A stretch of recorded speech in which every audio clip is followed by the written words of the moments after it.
Hello students, welcome to my YouTube channel maths pyramid. आज हम discuss कर रहे हैं पॉलीगन। पॉलीगन एक टू डायमेंशनल स्ट्रक्चर है। ये टू डायमेंशनल प्लेन में एग्जिस्ट करता है और ये क्लोज्ड स्ट्रक्चर है which is made up of number of line segments. कितने नंबर ऑफ लाइन सेगमेंट्स के लिए चाहिए? मिनिमम 3 लाइन सेगमेंट्स हमें रिक्वायर्ड है टू फॉर्म अ पॉलीगन। 3 से ज़्यादा कितनी भी लाइन सेगमेंट्स हो सकती है, लेकिन मिनिमम 3 हमें चाहिए हमारे पॉलीगन को फॉर्म करने के लिए। अब पॉलीगन किस तरीके का दिखता है तो हम देख लेते हैं। जैसे कि यहाँ पर है, ये 3 से बना तो एक पॉलीगन बन गया, ये भी आपका एक पॉलीगन हो गया, ये भी आपका एक पॉलीगन हो गया, क्योंकि ये सारे के सारे आपके क्लोज स्ट्रक्चर हैं और ये सारे के सारे आपके टू डायमेंशनल प्लेन में एग्जिस्ट करते हैं।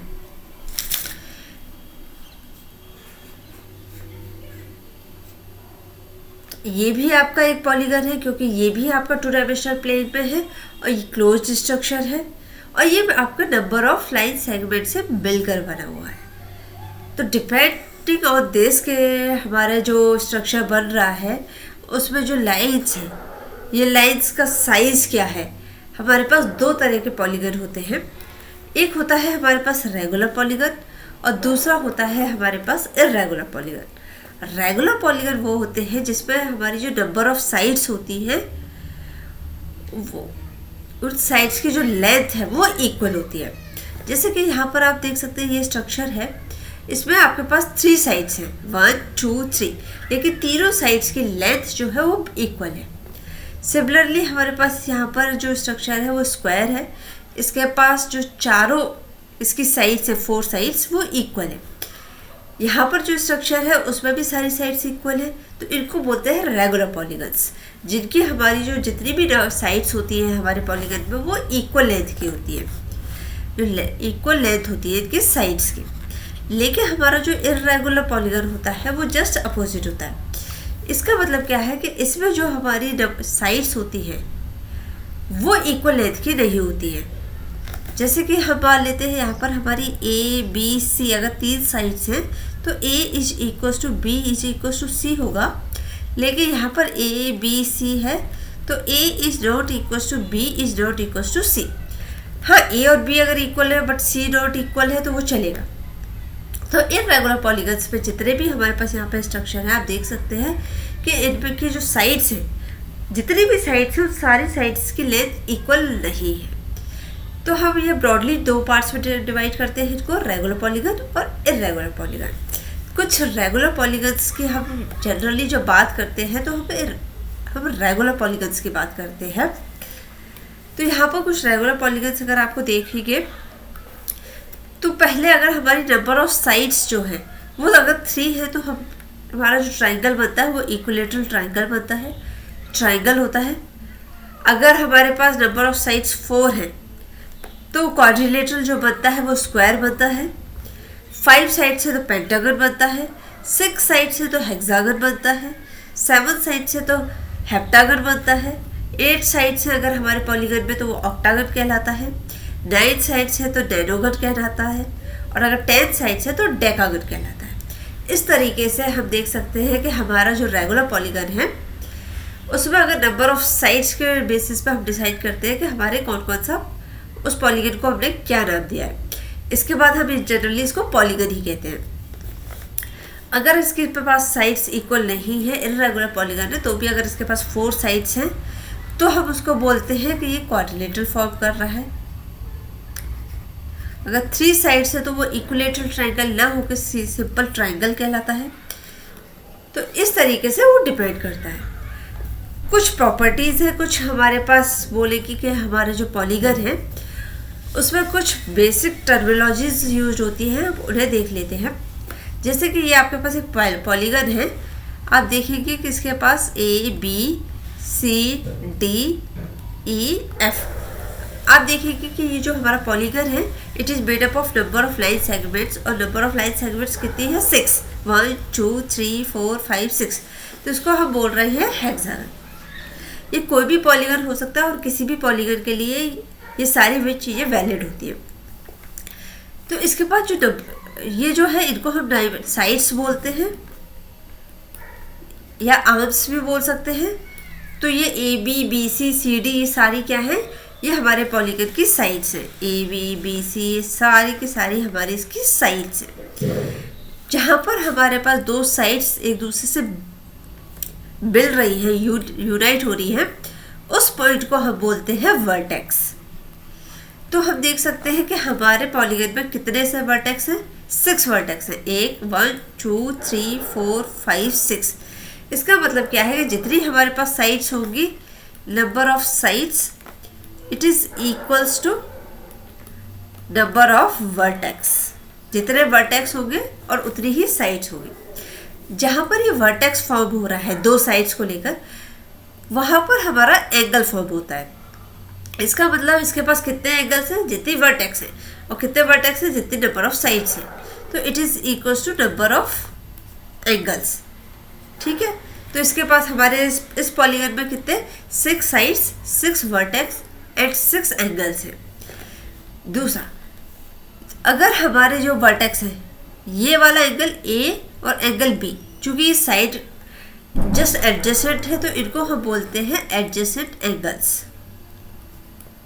ये हमारे एडजेसेंट एंगल्स होते हैं। ठीक है, और हमारी ए एफ और ए बी जो दो साइड्स मिलकर वर्टेक्स बना रही हैं उनको बोलते हैं हम एडजेसेंट साइड्स। अगर हम एडजेसेंट साइड्स को ना इंक्लूड करें और एडजेसेंट एंगल्स को हटाकर कोई भी एंगल्स को ज्वाइन करने वाली जो लाइन होती है उसे हम क्या कहते हैं, डायगोनल। जैसे कि हमारा यहाँ पर देखेंगे ये बी और ई को ज्वाइन करने वाली जो लाइन है,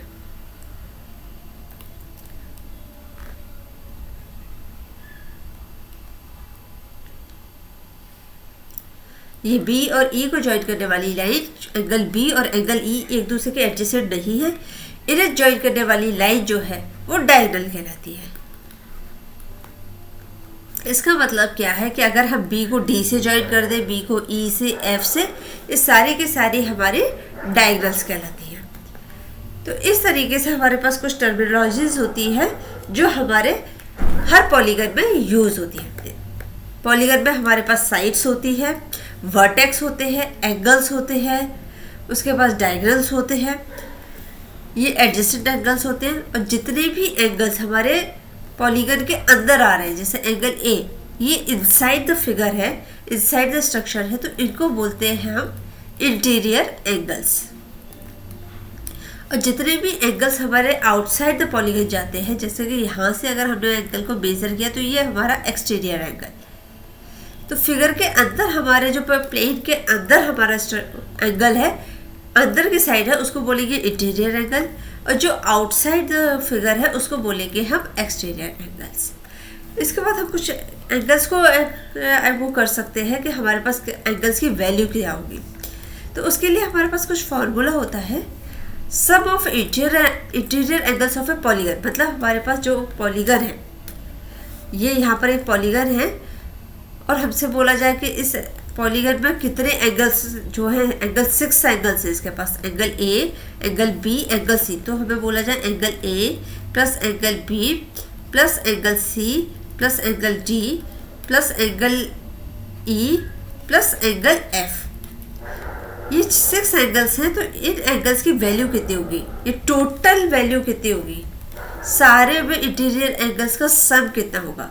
तो उसके लिए हमारे पास एक फार्मूला है, sum of interior angles of a polygon n-2 into 180 degree. मतलब यहाँ पर n क्या है, हमारे पास नंबर ऑफ साइड्स होती है। तो अगर उस फार्मूले को हमने यहाँ पुट किया तो ये क्या हो जाएगा, n-2 इंटू 180 डिग्री। n क्या है, नंबर ऑफ साइड्स, यहाँ पर n कितना है 6, 6 - 2 कितना होता है 4, 4 इंटू 180 डिग्री। इसका मतलब 720 डिग्री। ये है हमारा sum of interior angles of a hexagon. तो अगर हमने सारे एंगल्स का सम किया तो हमारे पास वो आना चाहिए 720 डिग्री। वो हम यहाँ इस फॉर्मूले से काउंट कर सकते हैं। Second cheese, interior angle for a regular polygon. मतलब चूँकि वो पॉलीगन हमारा रेगुलर पॉलीगन है, इसका मतलब उसकी जो साइड्स हैं उनकी लेंथ इक्वल है। जब उनकी लेंथ इक्वल है तो उनके एंगल्स भी हमारे इक्वल होते हैं। तो हमारे रेगुलर पॉलीगन में क्या होता है कि साइड्स भी इक्वल होती हैं और हमारे जितने भी इंटीरियर एंगल्स होते हैं वो भी एक दूसरे के इक्वल होते हैं। अगर हमें उस एक एंगल की वैल्यू फाइंड करनी है तो हम क्या करेंगे, सम ऑफ इंटीरियर एंगल्स, जितना भी हमारे इंटीरियर एंगल्स का सम आएगा उसको डिवाइड कर देंगे हम नंबर ऑफ साइड से। जैसे कि n-2 into 180 degree divided by n, जहाँ पर n क्या है, नंबर ऑफ साइड्स। अब हम बात कर लेते हैं हमारे हेक्सागन की। मान लेते हैं वो हेक्सागन हमारा रेगुलर हेक्सागन था।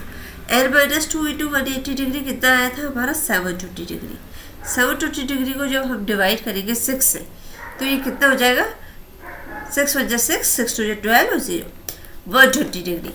मतलब हमारे पास हेक्सागन, अगर ये हमारा रेगुलर हेक्सागन है तो हमारे पास इसकी जो वैल्यू आएगी वो कितनी होगी, हर एक एंगल की जो वैल्यू होगी वो होगी 120 डिग्री। तो इस तरीके से हम काउंट कैलकुलेट कर सकते हैं कि sum of interior angles of polygon कितना होता है और हर रेगुलर पॉलीगन के हर एंगल की वैल्यू कितनी हो सकती है, ये भी हम कैलकुलेट कर सकते हैं। इसी बेसिस पर हम आगे देखेंगे कि ट्रायंगल्स, क्वाड्रिलेटरल्स, पेंटागन्स किस तरीके से हम उनको डिस्कस करेंगे कि उसमें एंगल्स कितने, एंगल्स क्या हैं, उनकी साइड्स किस तरीके से मेजर कर रहे हैं एंड सो ऑन, उनका एरिया वगैरह भी कैलकुलेट करेंगे। तो ये है आपके पास पॉलीगन का एक इंट्रोडक्शन। अगर आपको इस इंट्रोडक्शन में कोई भी डाउट हो, कोई भी क्वेरी हो तो हमें कमेंट बॉक्स में लिख के ज़रूर बताइए। अगर आप चाहते हैं कि हम आपके लिए इसके बेसिस पे क्वेश्चंस लेकर आएँ या आपको और डिटेल में इसको एक्सप्लेन करें तो आप हमें कमेंट बॉक्स में लिख के ज़रूर बताइए। वीडियो पसंद आए तो लाइक एंड शेयर करना ना भूलिएगा। चैनल को सब्सक्राइब नहीं किया है तो सब्सक्राइब कर लीजिए ताकि आने वाले वीडियोज़ की नोटिफिकेशन आपको तुरंत मिले। आज के लिए इतना ही। Thank you so much.